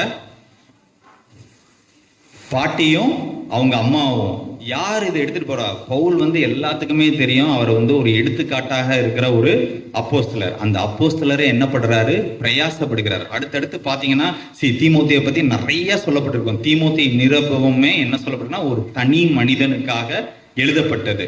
அது வந்து என்ன இருக்கும்னா, அவன் ஏன் எழுதப்பட்டதா இருக்கும்னா, அதுல வந்து தீமோத்தேயு கிட்டத்தட்ட ஒரு 20 வயசு இருக்கும் போதே, ஒரு வாலிபனா இருக்கும் போதே ஒரு சபையை நடத்தத்தக்கதான ஒரு, அதாவது ஒரு பாஸ்டரான ஒரு ஸ்தானத்தை வந்து அவர் அடைஞ்சிருக்கிறாரு.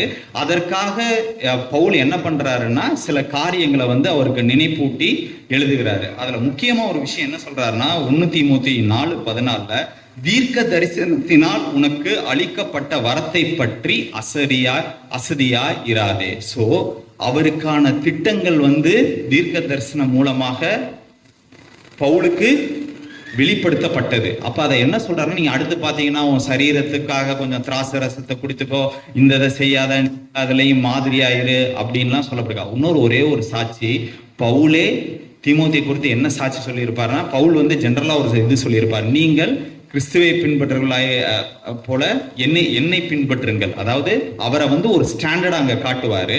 அப்படியாப்பட்ட பவுல் வந்து லெட்டர் சபைக்கு எழுதும் போது என்ன சொல்லி எழுதியிருப்பார்னா, என்னை போல தீமோத்தேயு.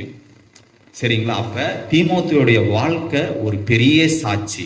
அப்ப இன்னைக்கும் நான் அதான் சொல்ல வரேன், அன்னை சொன்னது போல எஸ்தர் எப்படி ஒரு கோரேஸ் ராஜா கிட்ட முக்கியமான விஷயம் என்னன்னா, புறஜாதியிலிருந்து வந்த ஒரு ராஜா, புறஜாதியிலிருந்து வந்த ஒருவன். அதே மாதிரி இங்கேயும் பாத்தீங்கன்னா தீமோத்தேயுடைய லைஃப்லயும் சில கான்ட்ரவர்சி இருக்குது. என்னன்னா, அம்மா வந்து யூதர், அப்பா வந்து என்னன்னா கிரேக்கர். அதை பத்தி எனக்கு தெரியல.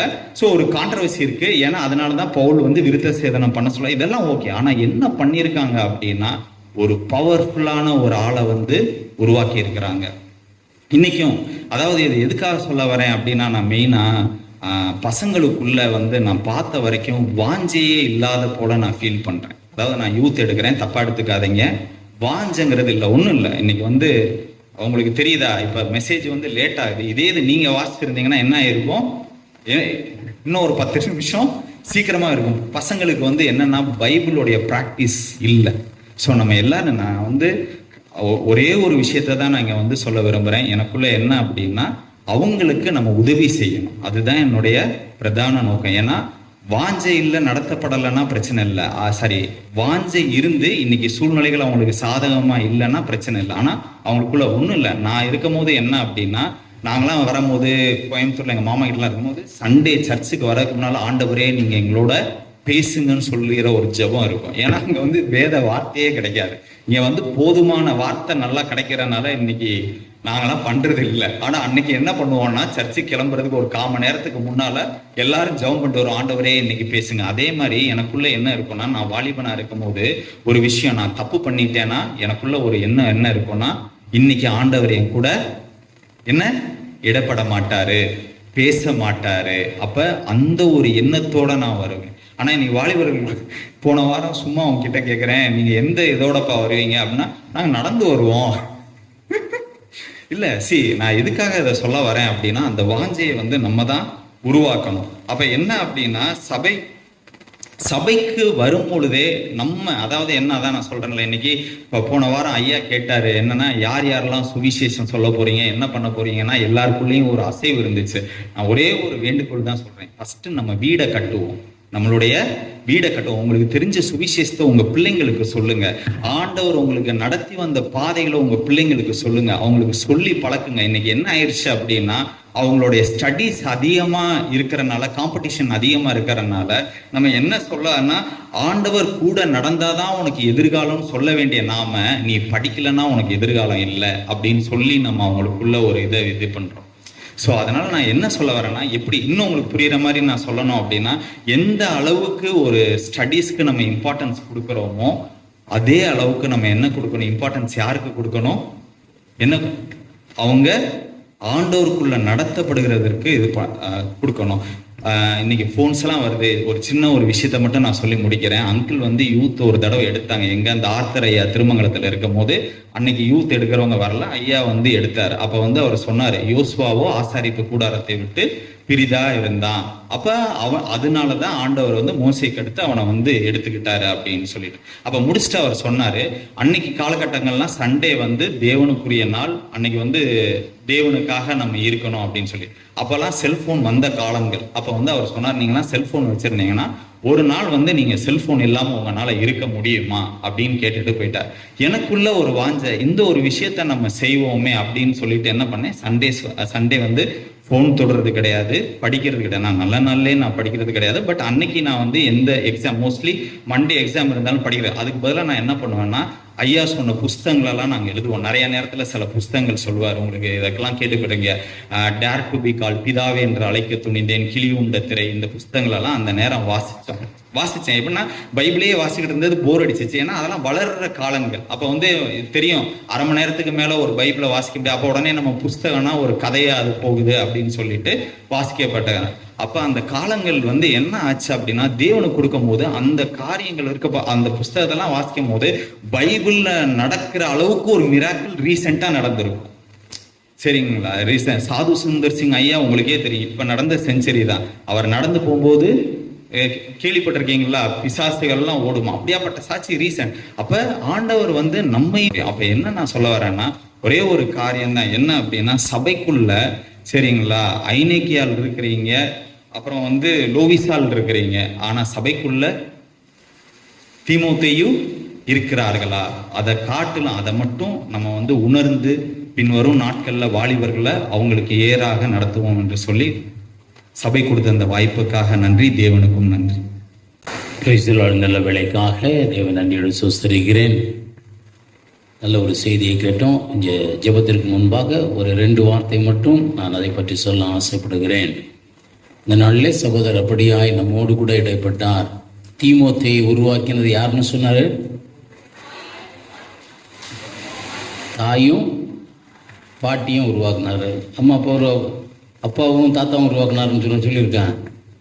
இல்லை, இவர்கள் ஆவியின் அபிஷேகத்தை பெற்றவர்கள், விசுவாசத்திலே வேறு ஊன்றினவர்கள். அவர்கள் தீமோத்தேயுக்கு எதை ஊட்டுறாங்க?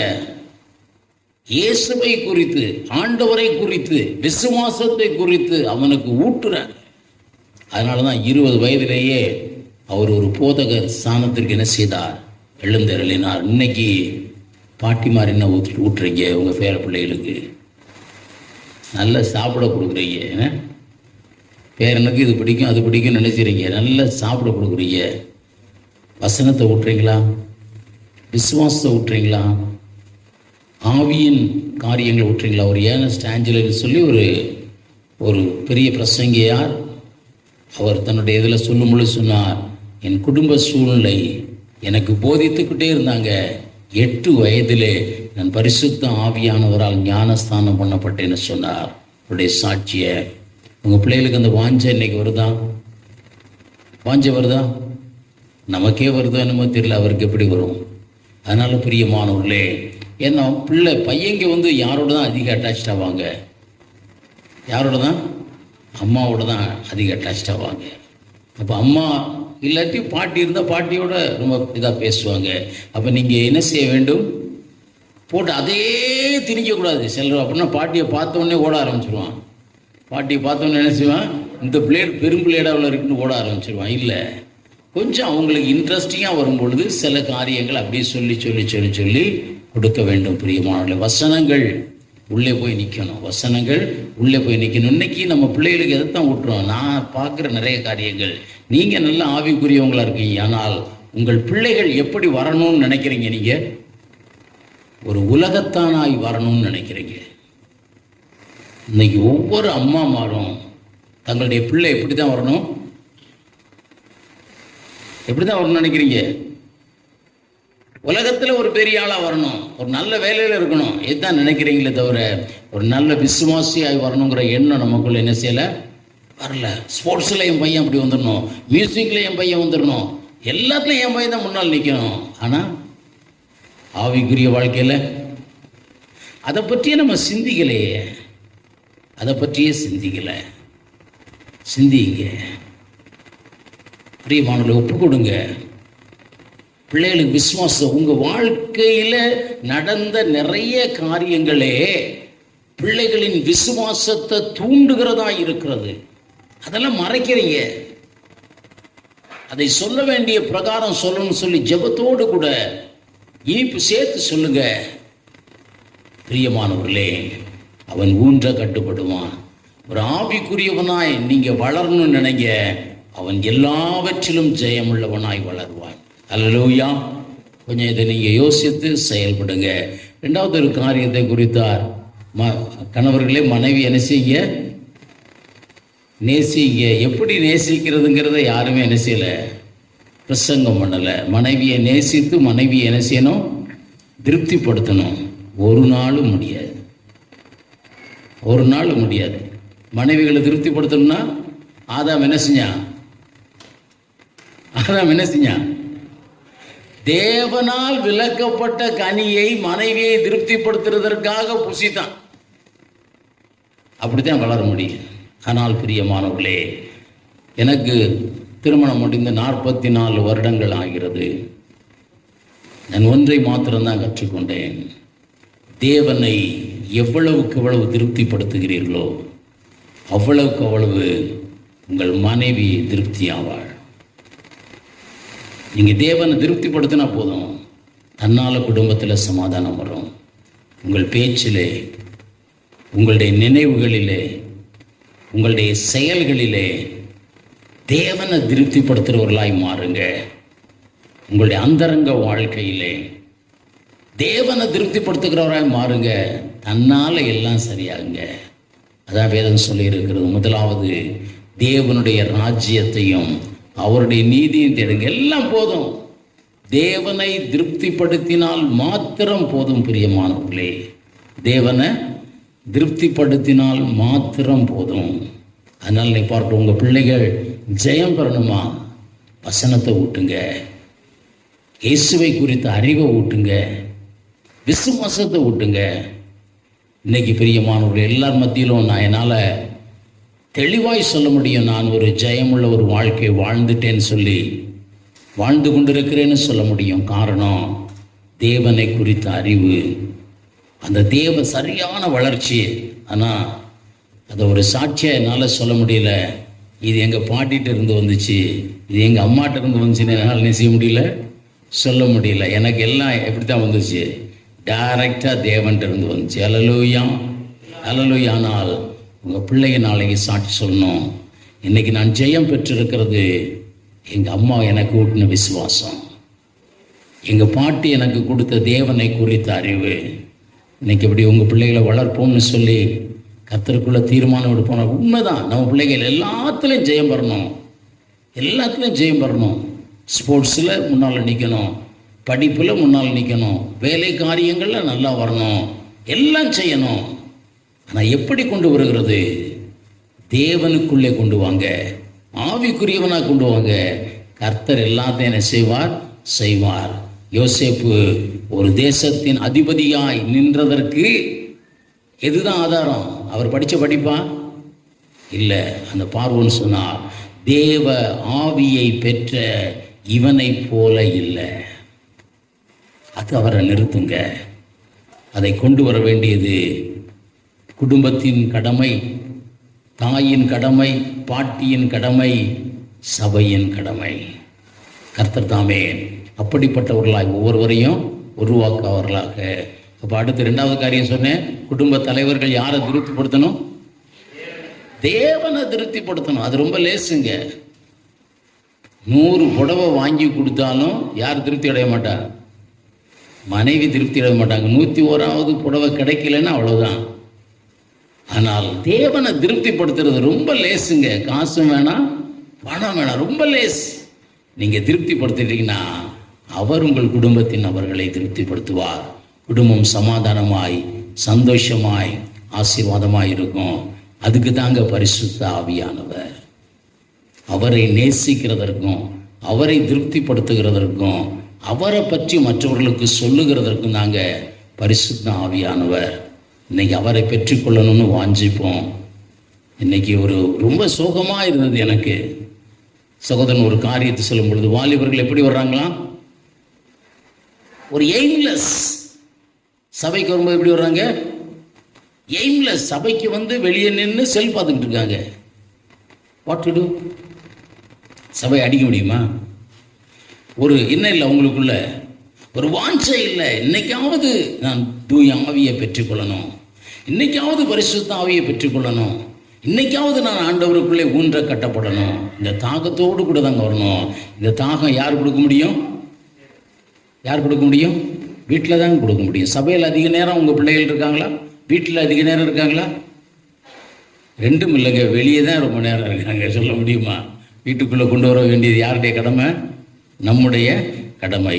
ஆண்டவர் தாமே உங்களுக்கு அப்படிப்பட்ட ஞானத்தை, அப்படிப்பட்ட ஒரு வாஞ்சைய தந்து தேவன் தன்னுடைய ராஜ்யத்திற்கென்று தன்னுடைய பிள்ளைகளை எழும்ப பண்ணுவாராக.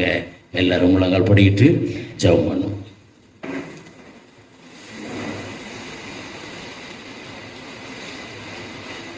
அம்மாமார்களும் பாட்டிமார்களும் ஒரு தீர்மானம் எடுங்க. ஆண்டவரே, எங்களுக்கு ஞானத்தை தாங்க, எங்கள் பிள்ளைகளை ஆவிக்குரியவர்களாய் மாற்றத்தக்க ஞானத்தை தாங்க, அந்த அனுபவத்தை கர்த்தர் தாங்க, அந்த பொறுமை எங்களுக்கு தாங்க சாமி. ஆண்டவரே, எங்களுடைய பிள்ளைகள் ஒரு வாஞ்சையோடு கூட ஆலயத்திற்கு வரும்படியாய் நாங்கள் எப்படி அவர்களுக்குள்ளே அந்த வாஞ்சையை கொண்டு வரதுன்னு சொல்லி எங்களுக்கு கற்றுத்தாங்க. கேளுங்க ஆண்டவரிடத்துல. கர்த்தர் அப்படிப்பட்ட சந்ததியை உருவாக்குவாராக. நல்ல ஆண்டவரே, உமக்கு சோதனை. குடும்ப தலைவர்கள் அர்ப்பணிங்க ஆண்டவரே. எல்லாவற்றிலும் நாங்கள் உங்களை திருப்திப்படுத்தணுமாப்பா. எங்கள் வாயின் வார்த்தைகளும் இருதயத்தின் நினைவுகளும் எங்கள் செயல்களும் எப்பொழுதும் உமக்கு பிரியமுள்ளதாக இருந்தா எங்கள் குடும்பம் ஆசீர்வதிக்கப்படும். எங்கள் குடும்பத்தில் ஒரு மனம் வரும். ஒரு மனம் வந்தால் தேவ சமூகத்திலிருந்து ஆசீர்வாதங்கள் அவர் வானத்தின் பலகணிகளை திறந்து இடம் கொள்ளாமல் போக மட்டும் ஆசீர்வதிப்பார். இந்த ரெண்டு காரியத்தை இன்னைக்கு செய்யபடியாய் குடும்ப தலைவர்களும் அம்மாமாரும் பாட்டிமார்களும் அர்ப்பணிப்பீங்களா? அர்ப்பணிப்போம். கர்த்தர் தாமே அப்படிப்பட்ட ஞானத்தை நமக்கு தருவாராக. ஆண்டவரே, இந்த வாலிபர்களுக்கென்று நாங்கள் சபையாய் என்ன செய்யணும் ஐயா, எங்களுக்கு கற்றுத்தாங்க. ஆண்டவரே, இது அப்படியாய் நடத்த கிருபை தாங்க. ஆண்டவரே, அவர்களை உருவாக்க எங்களுக்கு அனுகிரகம் செய்யுங்க சாமி. நம்முடைய கரத்தில் பூரணமாய் ஒப்பு கொடுக்குறோம். இந்த நல்ல வேளையிலும் வந்த ஒவ்வொருவரையும் உடைய கரத்தில் வைக்கிறோம். பிள்ளைகளை உருவாக்குகிறவர்களாய் மாற்றுங்க. பேர பிள்ளைகளை உருவாக்குகிறவர்களாய் மாற்றுங்க. ஆண்டவரே, நன்றி தகப்பனே, உமக்கு சோத்திரமாப்பா. நன்றி தேவனே, உமக்கு சோத்திரம். ஆண்டவரே, விசுவாசிகளை உருவாக்குகிற சபையாய் இது மாறட்டும். கர்த்தரப்படியே செய்து நடத்துங்க. வந்த ஒவ்வொருவரையும் பேர் பேராய் ஆசீர்வதிங்க. ஒவ்வொரு குடும்பத்தையும் ஆசீர்வதிங்க. ஆண்டவர், இந்த ஆவிக்குரிய வாழ்க்கையை நினைக்கும்படியாய் உலக தேவைகள் எல்லாவற்றையும் சந்திங்க. ஆண்டவரே, திருத்தாமே அவர்கள் கையின் பிரயாசங்களை ஆசீர்வதிங்க. அவர்கள் களஞ்சியங்களை ஆசீர்வதிங்க. இதை செய்யும்படியான நேரத்தை தாங்க, தாளந்த தாங்க, கிருபையை தாங்க, ஞானத்தை தாங்க, தூய ஆவியின் அபிஷேகத்தை தாங்க சாமி. வியாதி பலவீனங்களை குடும்பத்தை விட்டு முழுவதுமாய் அகற்றுங்க. நன்றி தேவனே, உமக்கு சோத்திரமப்பா. ஆண்டவர், எல்லா பலவீனமும் சுகவீனமும் இந்த நாளிலே இயேசு கிறிஸ்துவின் நாமத்திலே மாறுபடியாய் ஜெபிக்கிறேன் அப்பா. கர்த்தரே கூட இருந்து நடத்துங்க. உம்முடைய திருக்கரம் கூட இருப்பதாக சாமி. நன்றி தேவனே. அந்த ஒருவரை அப்படியே ஆசீர்வதிங்க. விசேஷமாய் வாலிபர்களுக்காக கொஞ்சம் வாய்களை திறந்து ஜெபிப்போமா? வாலிபர்களுக்காக நாங்கள் செபிக்கிறோம் அம்மா. எல்லாரும் ரட்சிக்கப்பட கர்த்தர் உதவி செய்யுங்க சாமி. எல்லாம் ரட்சிப்பின் அனுபவத்தை பெற உதவி செய்யுங்க. உலகத்தை ஜெயிக்கிறவர்களாய் மாற்றுங்க ஆண்டவரை. திருத்தாமே ஆண்டவரை, பிசாசை ஜெயிக்கிறவர்களாய் மாற்றுங்க. செல்போனை ஜெயிக்கிறவர்களாய் மாற்றுங்க. கர்த்தரப்படியை செய்து நடத்துவதற்காய் ஸ்தோத்திரம். வசனத்தின் பேரில் ஒரு வாஞ்சை உண்டாகட்டும் ஆண்டவரை. ஜெபத்திலே ஒரு வாஞ்சை உண்டாகட்டும் அப்பா. ஆண்டவரை, நன்றி சாமி. உம்மால் உருவாக்கப்படும்படியா ஆண்டவரை உம்முடைய கரத்திலே அவர்கள் தங்களை ஒப்பு கொடுக்க கர்த்தர் அனுகூலம் செய்யுங்களப்பா. நன்றி தேவனே, உமக்கு சோத்திரம். ஆண்டவரை, நல்ல ஞானம், கிருபை, ஆரோக்கியம், பாதுகாப்பை தாங்க. படிக்கத்தக்க விசேஷ ஞானத்தை தாங்க. டைவர்ஷன் எல்லாம் கர்த்தர் மாற்றுங்களப்பா. ஆண்டவரை, மேலாக்குவேன்னு சொன்ன தேவன் படிப்பிலும் வேலை காரியங்களிலும் எதிர்காலத்திலும் இவர்களை மேலோங்கி நிற்க உதவி செய்யுங்க சாமி. சபையார் தொடர்ந்து நாங்கள் ஜெபிக்க எங்களுக்கு அனுகூலம் செய்யுங்க. வந்த ஒருவருடைய கரத்தில் ஒப்பு கொடுக்கிறோம். செட்டையின் மரலை மறைத்து பாதுகாத்து பராமரித்து கையின் பிரயாசங்களையும் களஞ்சியங்களையும் ஆசீர்வதித்து மகிழ பண்ணும்படியாய் இயேசு கிறிஸ்துவின் நாமத்திலே ஜெபிக்கிறோம் நல்ல பிதாவே, ஆமென். என் ஆத்துமாவே கர்த்தரை சோஸ்தரி, என் முழு உள்ளமே அவருடைய பரிசுத்த நாமத்தை சோஸ்தரி. என் ஆத்துமாவே கர்த்தரை சோஸ்தரி, கர்த்தர் செய்த சகல உபகாரங்களையும் மறவாதே. ஆமென். நம்முடைய கர்த்தராகிய இயேசு கிறிஸ்துவின் கிருபையும் பிதாவாகிய தேவனுடைய அன்பும் பரிசுத்த ஆவியின் அந்யோன்ய ஐக்கியமும் சமாதானம் சந்தோஷம் நம்ம நேரோடு கூட இன்றும் என்று சதாகாலம் உண்டாயிருப்பதாக. ஆமென். ஹல்லேலூயா, ஹல்லேலூயா, ஹல்லேலூயா.